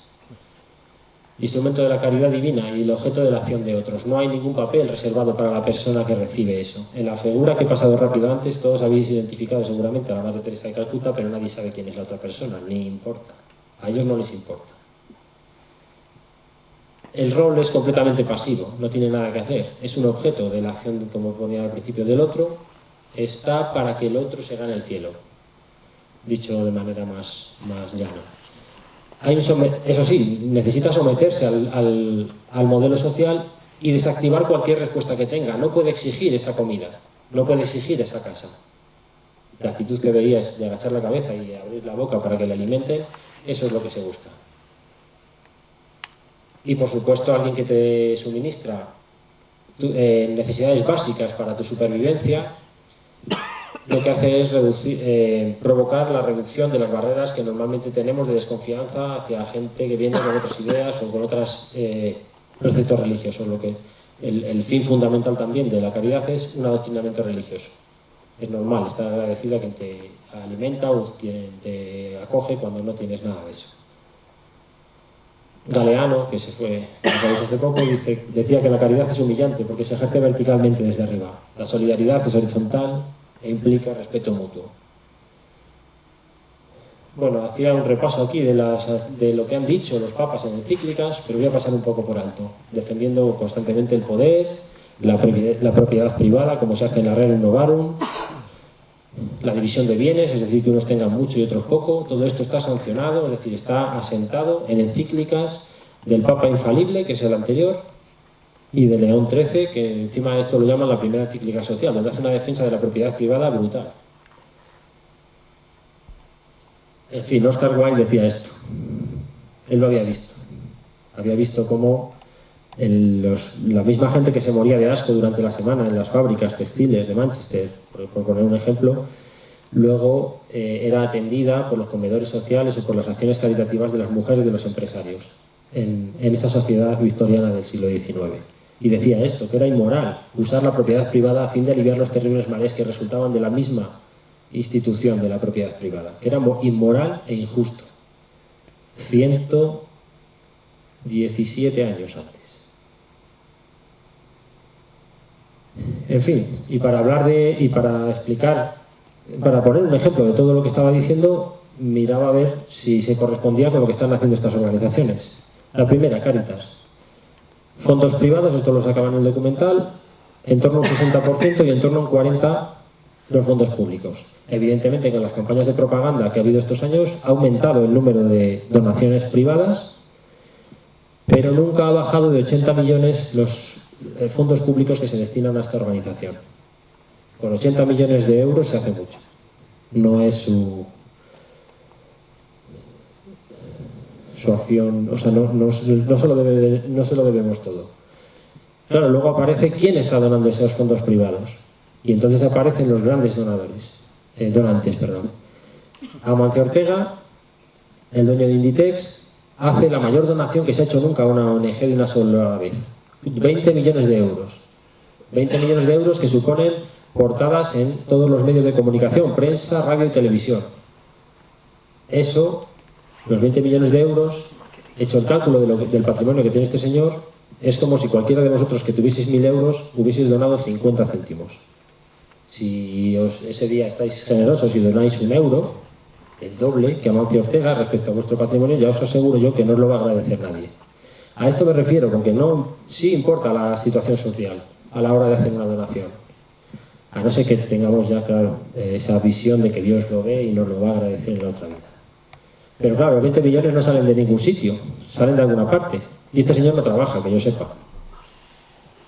Y yo lo aprendí observando que solo el trabajo es lo que produce cosas.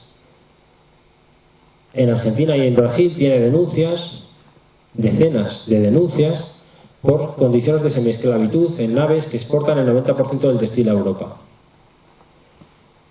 Hablan de rescate de personas y niños. No sé por qué es semiesclavitud, yo no sé cuál es la semi y la esclavitud, pero a mí esto me parece esclavitud de toda la vida. De ahí se sacan una parte de esos 20 millones con los que luego se lava la cara el señor Amancio Ortega. Y otro señor prócer de la beneficencia es el señor Juan Roig, 42 toneladas en ese contexto en Mercadona, de Mercadona Cáritas de Valencia, solamente de Valencia, lo ha hecho en todas las provincias. Evidentemente este es el mismo señor que hablaba de estas cosas que hemos visto en el documental, que esto es un derroche, hay que frenarlo, tenemos que desincentivarnos de usar la sanidad, la educación, tenemos que copiar el esfuerzo que hacen los bazares chinos a la hora de trabajar. Hoy escuché también que los salarios estaban a un nivel y el esfuerzo en otro, y eso había que equipararlo, o bajamos los salarios o subimos el esfuerzo. Claro, este señor tiene más de 50 sentencias de tribunales superiores de justicia condenándolo por dificultar las bajas por maternidad, por dificultar las bajas, por obstaculizar las bajas por incapacidad, por explotación laboral. En este país, superando, saliéndose de la legalidad, de la mierda, hablando en plata, de leyes en materia laboral que tenemos, que ya son de por sí vergonzosas, pues no les son suficientes y se las saltan. Y esto es de lo que hablaba también en la película. 1000 viviendas que se cogen del Instituto de la Vivienda de Madrid, el organismo público que se encarga de suministrar viviendas sociales a quien no puede acceder a un bien que está reconocido como un derecho en la Constitución, supuestamente, se las entregan directamente a Cáritas. Delante del IBIBA sí ha habido manifestaciones, pidiendo la rehabilitación de edificios, pidiendo la cesión de edificios a alquileres bajos, porque era un derecho. Delante de las sedes de Cáritas, para estas viviendas no hay una sola protesta. No va a haber. Bueno, abundaba en el tema Abel Matutes, con su hija en una fundación donando 15.000 euros a Cáritas, y la otra hija imputada por prevaricación, por suministrar información para que la familia compre un terreno, lo recalifiquen y lo expropien a la familia en un solo día. Si lo han comprado por 10, pues les dieron 100. Y luego es curioso observar quién está al mando de Cáritas, quién está en la presidencia de Cáritas. Lleva tres legislaturas. Un miembro del Cuerpo Nacional de Policía desde el año 1962. 62. Ya sabemos quién gobernaba entonces, otro demócrata de toda la vida. Pero no solo es ordenado Policía Nacional del franquismo, sino que después de pasar por director de seguridad de Iberia, o sea, antes de ser director de seguridad de Iberia y acabar su retiro en la presidencia de Cáritas, haciendo esta labor benefactora, fue el director, no un policía cualquiera, el director general de la policía entre los años 83 y 86. He ido a mirar qué pasó entre el 83 y 86, podéis hacer la prueba en las hemerotecas, y en esos años aparecieron 2 cadáveres de 2 jóvenes de 20 y tantos años, vinculados supuestamente a ETA, con 2 tiros en la cabeza enterrados en Calviva. Se asesinó al diputado de Ribatasuna, Santiago Bruguar, y desapareció el otro día. Echaron una película relativa a este caso, un chaval que se llama Santiago Corella, un atracador de poca monta, que se relacionó con una red de robo de joyas y tráfico de joyas, y etcétera, una red mafiosa vinculada a la Policía Nacional, una parte de la Policía Nacional. En el caso de Santiago Corella fueron condenados 4 policías nacionales a más de 29 años de cárcel por torturas y desaparición forzada. El responsable máximo de esto, y estuvo paseándose de su casa a la Audiencia Nacional varias veces por todos estos casos, fue Rafael del Río Sendino, hoy presidente de Cáritas. Por supuesto, quedó absuelto de todas estas cosas, no tiene ninguna responsabilidad, no lo sabía. Bueno, han tenido otros escándalos a nivel internacional, como en el caso del genocidio ruandés, donde la Iglesia tuvo un papel importantísimo, apoyando el asesinato de más de 1 millón de personas, o el envío de armas al otro conflicto de los Balcanes bajo bandera de Cáritas en varios camiones que se detuvieron en el puerto de Ancona, llenos de esa ayuda humanitaria que veis ahí. Intermón es otra de las organizaciones, no aparece vinculada a la Iglesia directamente, dicen que es una organización dedicada a la solidaridad y al mundo de la justicia, no sé qué. Entonces se va uno a la pestaña donde pone organización, patronato y consejo asesor. Patronato, ¿quién lo dirige? Un montón de personas que aparecen con las siglas SJ. SJ es Societate Jesus, porque el nombre del completo, anterior a llamarse Intermón, era Secretariado de Misiones y Propaganda de la Compañía de Jesús. Ese era el nombre. Se lo cambian en el año 72, 74, lo hacen varias instituciones de los jesuitas, y lo que vemos es un montón de jesuitas ordenados en la vocalía del patronato o incluso en el secretariado, vinculados otros, cuando no son jesuitas, sacerdotes jesuitas, a ESADE, que es la Escuela de Economía, o a Manos Unidas, que es otra organización católica. Pero ¿quién está en el Consejo Asesor? No ya en la dirección, sino los que marcan las líneas o los que aconsejan las líneas de Intermón. Pues es curioso que aparece gente como Antonio Gutiérrez, ex secretario general de Comisiones Obreras, diputado del PSOE, una temporada, y entre otras cosas responsable de los acuerdos entre el gobierno y la patronal de octubre y noviembre del 96, abril del 97, el del bigote, gobernaba. Y lo que pactan con él es una medida revolucionaria que consistía en abaratar los despidos porque así se aumentaban las contrataciones. Ya hemos visto el resultado. Lo han hecho varias veces. También ha sido asesor de Caja Madrid hasta el 31 de marzo del 2004. Pero bueno, como nos dicen siempre, los hay peores. Ramón Forn aparece vinculado a ESADE, a la Escuela de Economía, y en principio yo no lo conocía. Miro a ver qué es, y es el presidente de una consultoría, una empresa que gestiona datos e informes, y que es la responsable de un informe en Iberia, en la compañía aérea, donde vinculaban salarios a productividad, que es lo que la empresa utilizó a continuación para organizar un expediente de regulación de empleo destruyendo más de 3.000 puestos de trabajo. Hubo manifestaciones donde participamos, la sección que está en el sindicato al que pertenezco, de transportes, y este es el autor intelectual de ese crimen. Otra de las cosas que hacen en McKinsey es, como ponía en la página web donde me metí, hablar de la sanidad pública, y entonces se me encendieron las alarmas. Miro y hay un informe analizando la sanidad pública donde dicen cosas como esa. Año 2001, hace ya tiempo. La involucración del sector privado en la resolución de los retos de la sanidad pública no ha evolucionado en todo su potencial y los gestores deberían impulsar nuevas formas de colaboración. Detrás de la palabrería está diciendo directamente que hay que privatizar una parte, si no toda la sanidad pública. O que hay que impulsar los seguros privados como vía de descarga del sistema sanitario público y como complemento al mismo. Esto es lo que hace el consejero asesor de Intermón para la justicia. Pero hay otros. El señor Inocencio Arias, alias Chencho. Hay simular el nombre que no le va en absoluto. Director, empezamos por el principio, director deportivo del Real Madrid. Director deportivo del Real Madrid, donde en una época en la que acumulan más de 50 denuncias hasta el punto de que hay una nota pública del Ministerio del Interior apercibiendo al club porque encubre a los neonazis de Ultrasur que acumulan denuncias por homicidio frustrado, intento de agresión, agresiones múltiples, tenencia ilícita de armas, etcétera, etcétera. Es el mismo señor que después de hacer esto, les dejaban entrar a la asamblea de socios compromisarios, les dejaban entrar por todas las instalaciones del club, les pagaban los viajes para ir a ver al Real Madrid donde fuese, etcétera.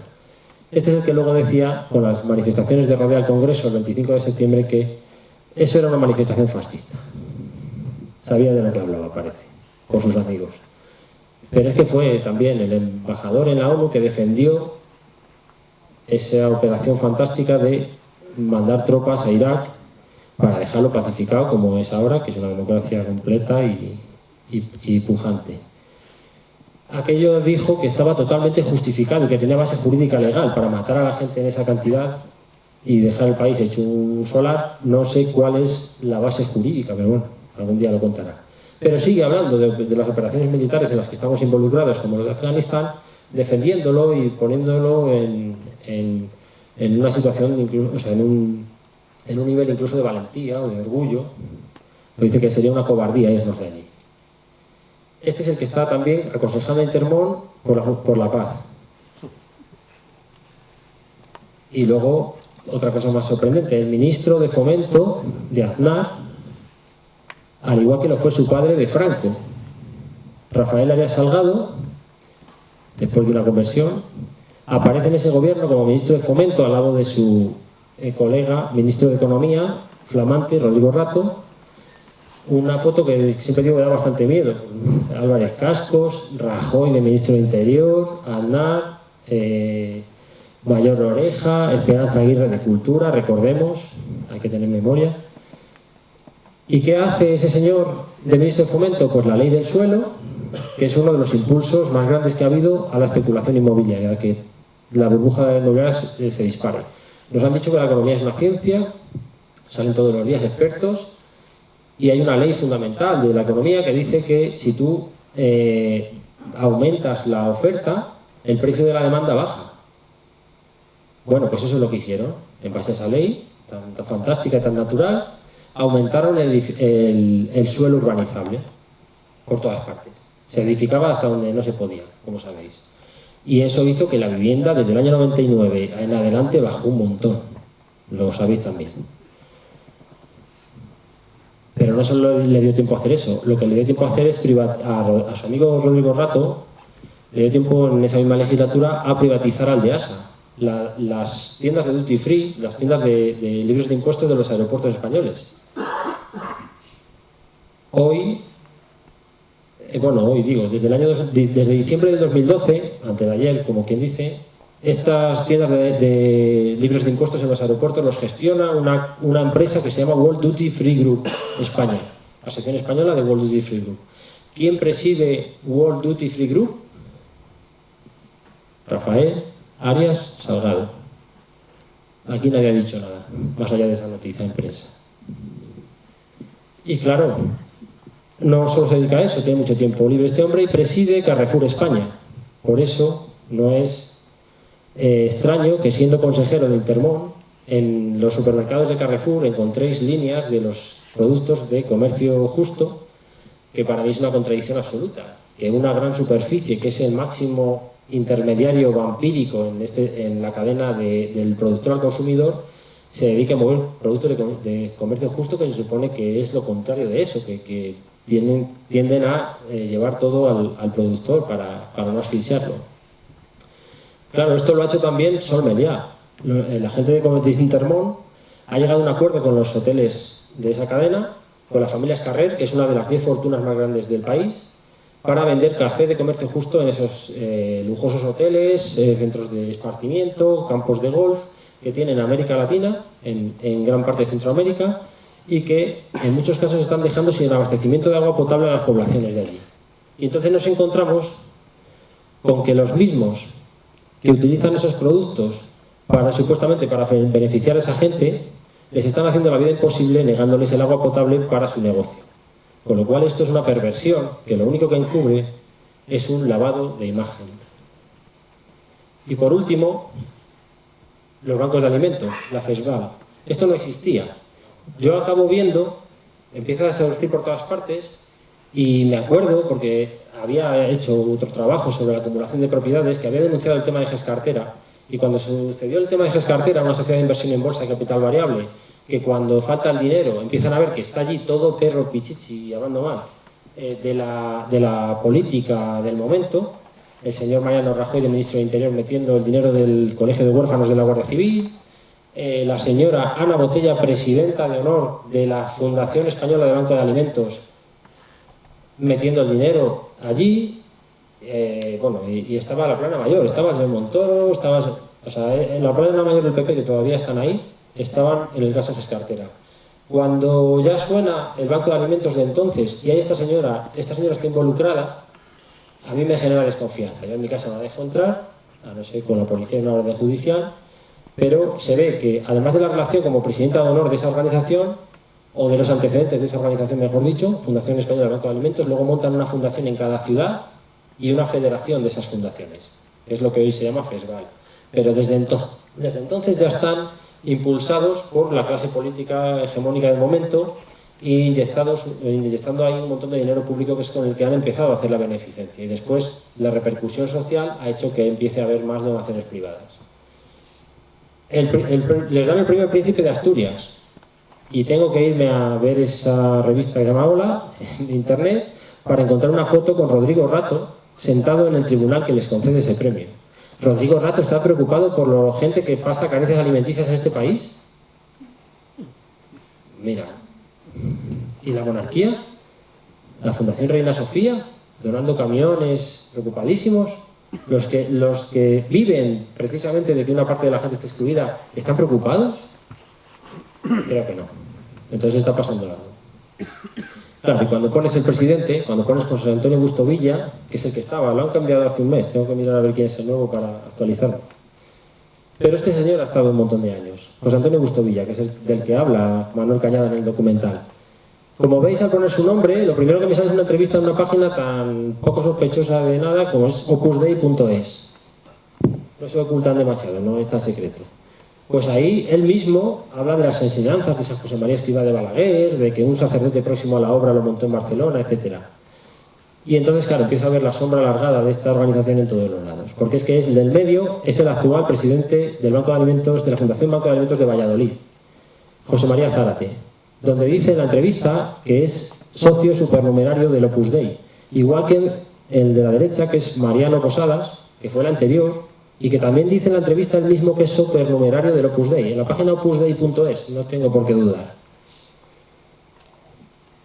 Lo del medio, como veis, está en la barra de carga de un vídeo de YouTube, en lo del medio. No es una fotografía como la de Mariano Posadas, eso es un vídeo. Si entráis, podéis escucharle a él mismo decir que rezan el Ángelus a las 12, aunque no es por cuestiones religiosas, es por cultura. Y esta es la presidenta del Banco de Alimentos de Badajoz. Y si veis, ahí arriba dice que es madre de 3 hijos y supernumeraria del Opus Dei. Y así el de Ciudad Real, y así el de Madrid, y así otros tantos. Así el de Vigo presentando una exposición de Torre Ciudad, que es el centro neurálgico del Opus Dei, en Nova Caixa Galicia, una de las entidades bancarias involucradas en lo de las preferentes, etcétera, etcétera, etcétera. Así que no es extraño que este señor proteste enérgicamente con un artículo en El Mundo que reproducen en la página del Banco de Alimentos, cuando Gordillo y Cañamero y el resto de la gente del SAT que fueron, sustraen unos alimentos con unos carros de supermercados, de multinacionales. Eso es una barbaridad, no nos podemos tomar la justicia por nuestra mano, y sobre todo estas entidades, que lo dice allí en el último párrafo, aunque se lea poco, si queréis os lo facilito después, esas entidades son las que verdaderamente ayudan a los pobres, y cita textualmente Mercadona, Carrefour, El Corte Inglés. Todos esos son los benefactores. ¿Quién es el culpable de lo que está pasando? Que como veis en el vídeo, ellos luchan contra el despilfarro. ¿Qué es el despilfarro? Todo, nadie, claro. La comida se desperdicia, sí, pero en los hogares los culpables sois vosotros. No lo es Mercadona, no lo son las grandes superficies de distribución alimentaria, no son los mercados de futuros ni de presentes de alimentación, donde para no fluctuar en el mercado los precios de los alimentos son capaces de tirarlos al mar o hacerlos destruir. No es responsable de la agricultura extensiva del despilfarro de agua potable, ni la gran industria del consumo eléctrico. Lo somos todos porque nos duchamos, porque nos bañamos en vez de ducharnos, porque abrimos el grifo, porque dejamos la luz encendida. Y eso es una práctica ecológica loable, pero no nos pueden hacer responsables de ninguna de estas cosas, porque se ha estudiado más que suficientemente, y el artículo ha contestado mucha gente, diciendo que eso es mentira. Que son a los que he citado, la industria, la agricultura extensiva, las grandes cadenas de distribución y los mercados, los que están destruyendo esos alimentos, no la manzana que se nos pone poche la tiramos, ni el alimento que se nos caduca. Eso no es verdad. ¿Qué hace este hombre? Defender la barricada en la que está situado, defender a los que tienen sobre los que carecen. Los que parece que no lo hacemos en vista de la vergonzosa imagen del principio de Frasa Renault somos nosotros. Porque es que la gente a la que defiende este señor, que nos pedía esfuerzos, había ganado en ese año 2012 más de 500 millones de euros. Mercadona. En 2012, una crisis tremenda, había que esforzarse más. Ahí vemos su esfuerzo. Y luego, pues nada, la vinculación no solo que el Opus Dei esté en las presidencias, es que cuando han publicado memorias que lo han dejado de hacer de esta manera, esto es del 2011 de Madrid, aparece la lista de dónde están llevando los alimentos que recogen en esto de la Operación Kilo, que a lo mejor alguno de vosotros ha aportado ahí alguna vez, porque es normal, nos tiran del corazón y respondemos. Pues franciscanas clarisas descalzas, Fundación Santísima Virgen San Celedonio, Carmelitas Descalzas de Loeches, Siervos de Jesús, las dos asociaciones evangelistas Reto y Betel, la Residencia Santa Mariana de Jesús, Asociación Jesús Caminante y así 200 y pico organizaciones que no son más que parroquias, monasterios o conventos, hasta en más de un 90% de la lista. Y me atrevería a decir que todas, porque habría que ver algunas que tienen Asociación Ontanar, que no te dice nada, pero cuando vas a entrar también pertenece a ellos. Pero no solo es eso, se lo han dado a 2 a 3, en esta memoria de Madrid hay 2 y otra me he encontrado en una de Galicia, a la Fundación Vida y a Provida, fundaciones antiabortistas, que no se dedican a dar alimentos a la gente necesitada, desde mi punto de vista, se dedican a hacer propaganda antiabortista, en contra de lo que considera un derecho de la mujer inalienable. No solo es eso, lo están entregando también al Seminario Redentoris Mater. Es un centro de formación de sacerdotes del camino neocatecumenal. Tienen una página web y se puede visitar. Una de las facciones hoy más ultrarreaccionarias dentro de una organización reaccionaria. Y también a los centros de formación de los legionarios de Cristo. Tienen 2, porque uno es para varones y otro para mujeres, porque esto que estamos haciendo aquí, esto es fatal para la educación. Uno en el Plantío y otro en Torrelodones. Son 2 zonas del norte de la Comunidad de Madrid. No es Villaverde, no es Vallecas, no es El Pozo, no es San Cristóbal de los Ángeles. En Torrelodones concretamente hay un casino. Y luego, pues de la Comunidad de Madrid, cuando estaba la señora Esperanza Aguirre, del Ayuntamiento con la señora Ana Botella, evidentemente han respondido con 40.000, 27.000 euros o incluso 3.000 y pico euros del Ayuntamiento de Alcalá de Henares, una localidad donde hoy hay un diputado de extrema derecha, de España 2000, y donde efectivamente por eso aparece, me imagino que por eso aparece que la organización Provida a la que se entrega el dinero es Provida Alcalá.